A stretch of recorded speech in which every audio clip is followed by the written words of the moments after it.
National security committee, اس کے سامنے یہ سارے آئٹمز ہونے چاہیے اکانومی سمیت. اگر افغانستان میں ٹی ٹی پی سے کیا ہو رہا ہے اس کے اوپر بھی بات کریں، یہ وہ کون سا مراسلہ تھا اور کون سی سازش تھی اس پہ بھی بات کریں، لیکن اکانومی پہ بھی بات ہونی چاہیے. 210 کا ڈالر کوئی اچھی خبر نہیں ہے، سب سے بڑا کرائسس ہے اس وقت.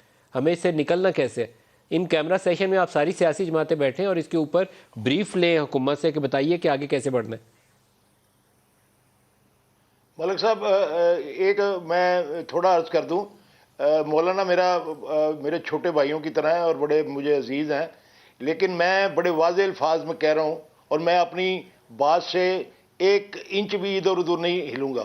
سعودیہ نے جو کہا ہے وہ یہ کہا ہے کہ جو $2.5 ارب آپ کو دیا ہوا ہے وہ زر ضمانت کے طور پہ آپ کے پاس پڑا رہے گا، آپ اس کو انویسٹ نہیں کر سکتے، لیکن اس کی ادائیگی کا وقت آ چکا تھا، لیکن آپ کو ہم مزید ٹائم دے دیتے ہیں تاکہ وہ آپ اپنے پاس وہ رکھیں. آپ کاملہ لیاقت صاحب، میں کام آپ کا تھوڑا آسان کر دوں. سعودی عرب نے ایک چیز بولی ہے کہ جو ان کا پیسہ ہمارے ریزروز میں پڑا ہے $2 ارب اس کو وہ رول اوور کر دیں گے، وہ ہم سے واپس نہیں مانگیں گے. دوسرا ان کے آئی ایم ایف کے اندر جو کوٹہ ہے میں کہہ رہا ہوں نا، دسمبر میں یہی کہہ رہا ہوں. آپ صحیح کہہ رہے ہیں. اگلی بات بھی دوسرا انہوں نے کہا ایس ڈی آر کا ان کا کوٹہ آئی ایم ایف کے پاس ہے، وہ دسمبر میں انہوں نے کہا کہ ہم آپ کو دے دیں گے، آپ آئی ایم ایف سے ادھار لے لیں. اور تیسرا حصہ ہے اس کا آئل کے اوپر، پاکستان ان سے درخواست کر رہا ہے کہ وہ ہماری لیمٹ بڑھا دیں، اس کے اوپر بات جاری ہے. ہمارا تعاون ہمارے ساتھ انہوں نے یہ کیا ہے. میں نے آپ کو پہلے ہی بتا دیا تھا کہ انہوں نے ٹیم بھیج دیا ہے، میرے خیال میں آج پہنچ چکی ہے.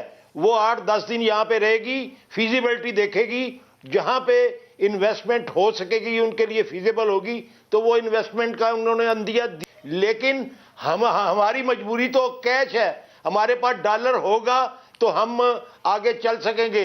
ہم نے ادائیگیاں کرنی ہیں، ہمارے بہت سارے مسائل ہیں، ہمارے مسئلے جو ہیں، ہم نے تو یہ جو سرکولر ڈیٹ ہے وہ بھی ادا کرنا ہے. اور سب سے بڑی مصیبت ہمیں جو ہے وہ ڈالر کی.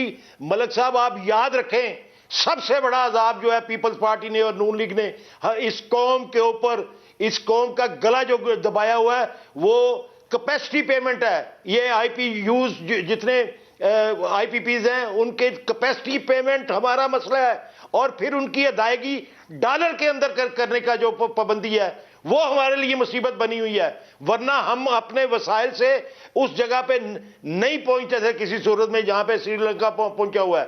ہمیں خطرہ صرف ان دو باتوں کی وجہ سے ہے. ایک ہم نے جو ہے ہمارا سرکولر ڈیٹ بڑھتا جا رہا ہے، دوسرا یہ ہے کہ ہماری مصیبت یہ ہے کہ کیپیسٹی پیمنٹ جو ہم کر رہے ہیں، یعنی بجلی ہماری پوری نہیں ہو رہی.